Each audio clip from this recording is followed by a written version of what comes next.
What's going on, Dolphins? It is your boy Dillon, and we got some exciting news that dropped today. I just got home, and like I literally just walked in the door minutes ago, and because I was coming back from my weekend bike ride. I have a bike trail that I like to go, that I like to ride, and it takes me out onto a local beach around here. Anyway, so I was on my way home and the news dropped, and so I got to make a video about it. And I'm pretty sure everybody already knows.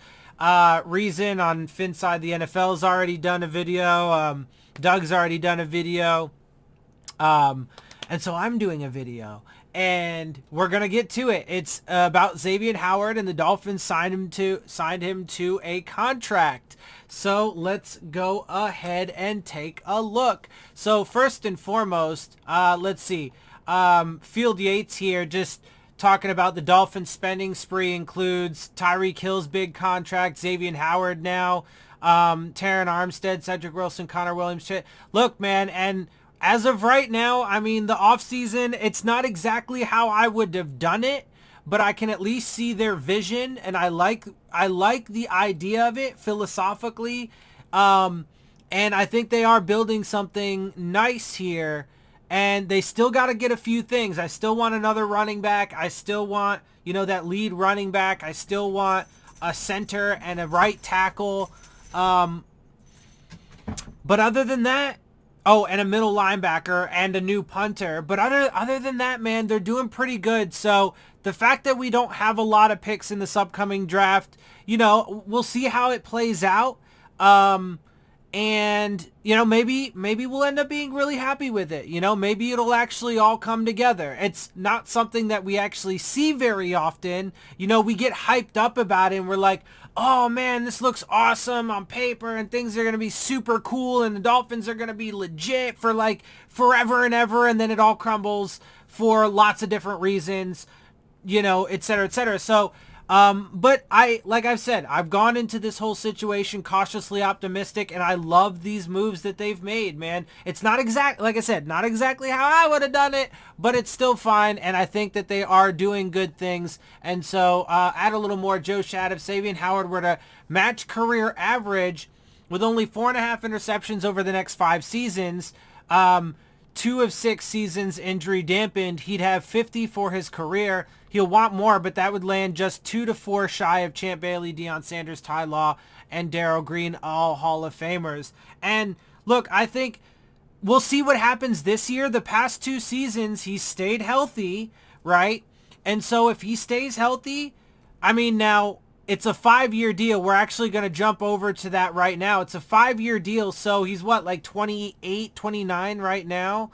Does it say in here? I'm actually just reading through this for the very first time too. So, he's like 28 or 29. So that would take him to like 33, 34. But if he can stay healthy, I think he's going to be able to play at a high level for another handful of years. So I really, really love this. And hopefully this will guarantee that he retires a Dolphin. So let's get through the details. The Miami Dolphins and veteran cornerback Xavien Howard reportedly agreed to a 5-year contract extension on Friday with $50 million in new money per multiple reports. The Dolphins and Xavien Howard have agreed to a 5-year deal with $50 million in new money. Howard now excuse me. Sorry. Now becomes the highest paid cornerback in the league by average APY, or average per year, making over $24 million annually. So the Dolphins really have like absolutely no money right now, though, is the funny part about it. But obviously they're going to do other things. They did just restructure Byron Jones, which I think is, great. Because, now they're actually a lot more proportionate to each other. Howard is paid like the top corner in the league, and now Byron Jones is paid like a really good corner in the league, but definitely not top 5, and he never should have been. Anyway, the Dolphins and Howard agreed to restructure a contract prior to last season with an understanding that a new deal would be discussed this offseason. Miami takes care of one of the best players in the league and is a core piece under contract for more than 5 years. I love it. Thank you, thank you, thank you. Thank you, Dolphins. Howard had been, get out of here. Howard had been under contract through 2024 with a cap hit of $16.3 million in 2022. 16.3 in 2023, 13.5 in 2024 per Spot Track. The 2 years and $50.7 million added to his current deal. He's now under contract through 2026 season. Represents an average annual value of $25.3 million per year. Fuck my life, dude. The highest mark among quarterbacks. I mean, hey, listen. I've said that they haven't proven, to be able to do the big splashy moves and stuff like that. We're not the Rams. They haven't been able to, prove that formula can work. But I can see the potential here, and it's not as crazy and risky. It still is kind of risky, but, investing so much into individual players, and it's, I would have signed Howard. I wouldn't have done the, other thing, but like, you got to balance it, and there's a lot of potential here, though. So, and it is exciting, and I'm so pumped that Howard is now going to be here for the next 5 years. It is also a bit of massaging of the concept of AAV from Howard's agent to suggest he's the highest paid corner in the game since over the totality of his now 5-year contract, he'll be averaging about 18 per year. So yeah, it's basically set to earn $55 million over the next 3 years. Over the next 5 years, he's on the books for $90 million with another $5 million in incentives. Okay, so it's 2 years added to the deal for Howard and $50.7 million in money added. So technically an extension at $25.345 million per year. It's a DeAndre Hopkins-esque contract sweetening that will muddle the notion of who the highest paid cornerback is. For Howard, a nice bump. I love it. And then just, some other people adding to that. We already went over the Field Yates tweet here. I mean, it's a beautiful day. Talking about Jalen Ramsey, previously held or currently holds, depending on which agent's definition of AAV you subscribe to, the highest AAV at the position at $20 million. But yeah, he's 28 right now. He'll be 29 this season. So, I mean, that'll put him at 33, if he gets through the 5 years of the contract. I fucking love it, though, man. Yeah. 3-time Pro Bowler, first team All-Pro 2020, picking 10 passes. And look, what did he have this year? He had 5, maybe 6 interceptions. I told you guys, look, is he going to have 10 interceptions again this year? No, probably not. But he could get somewhere between like 5 to 7, and that would be really good. But he also had 3 forced fumbles, the 1 fumble recovery for a touchdown. I think he had 2 touchdowns on the season or something like that. I mean, he's Howard, bro. I love him. The Dolphins are assembling a nice collection of talented core players. Hill, Ogba, Armstead, Waddle, Gesicki, Jones, Baker, Wilkins, Holland. Yeah, next year Christian Wilkins will get his, fifth year option potentially. I want to see if he can play at that same level that he did last year. If he does this year, then I think he will have quietly worked his way up to earning that, whatever he was, 13th overall, I think it was.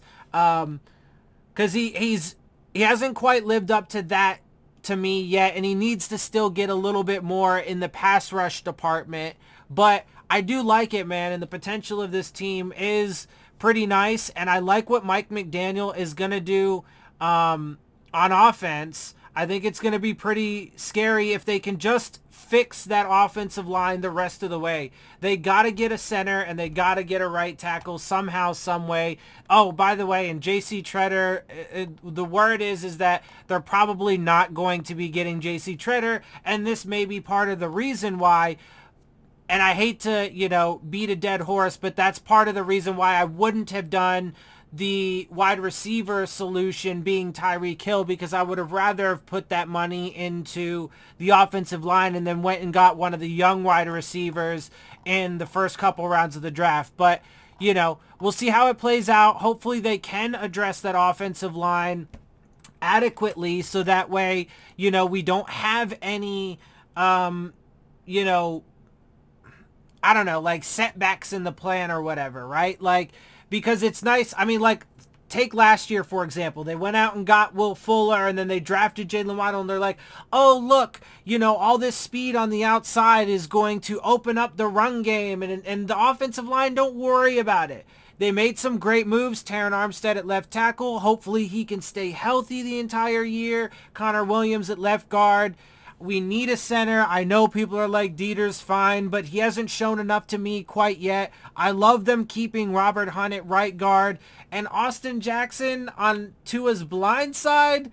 I get he's got athleticism and upside, but so far what he's shown me in the NFL in totality scares the shit out of me having him. But I mean, Jesse Davis was a train wreck, and so far it is definitely an upgrade on the offensive line, but center and right tackle, I'm not super excited about having to take, a rookie, somebody you draft and put him in there, especially since we're not going to be getting any of the top talent. We have our first pick is 102 in the draft, so it is a little worrisome if that's the course they go to, for me. And why I wanted to get, I wanted to stack the veteran offensive lineman this offseason. But there are still some centers. Matt Paradis is an option out there. If you can get Matt Paradis at center, I would be fine with that. And then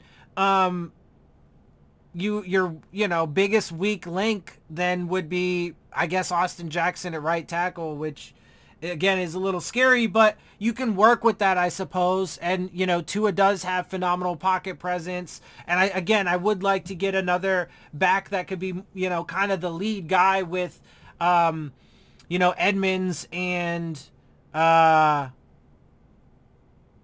man, I'm forgetting who else we signed, but the guys back there to complement him. Anyway, so that's the big news. It is super exciting. We'll see how the rest of it goes. The draft is going to be here before you know it. So, we did just hit April. So, 26 days, and I'm going to be driving out to Las Vegas. So, it's going to be fun. It's going to be good times, and I can't wait. So, let's see how the rest of this offseason goes, and then we'll quickly move into, training camp and all of that stuff.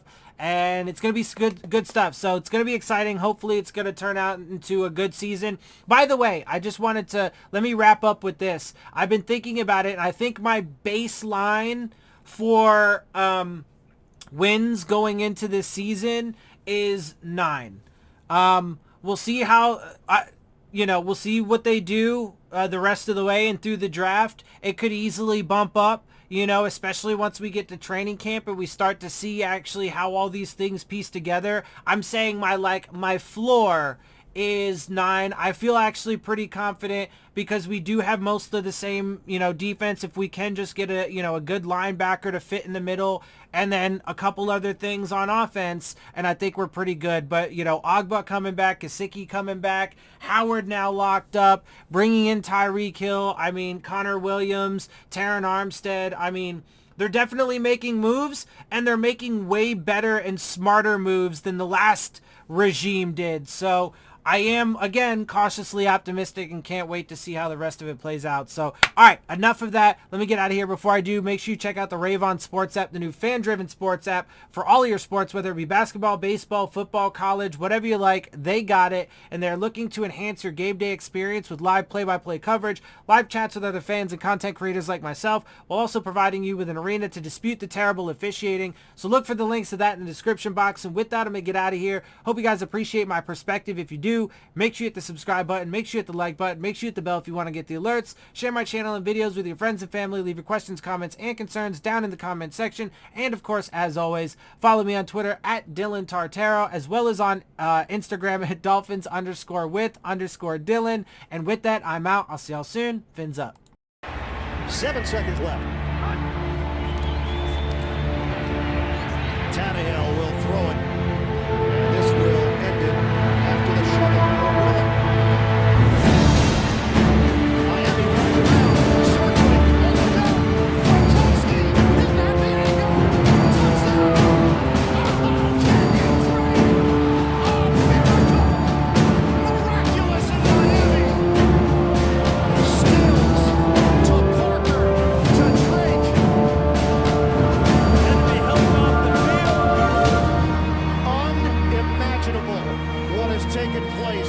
South Florida. The Dolphins have done it. They keep their season alive. 69 yards.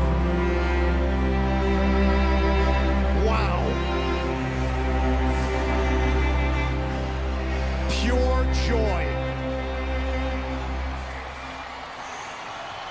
Miami wins it.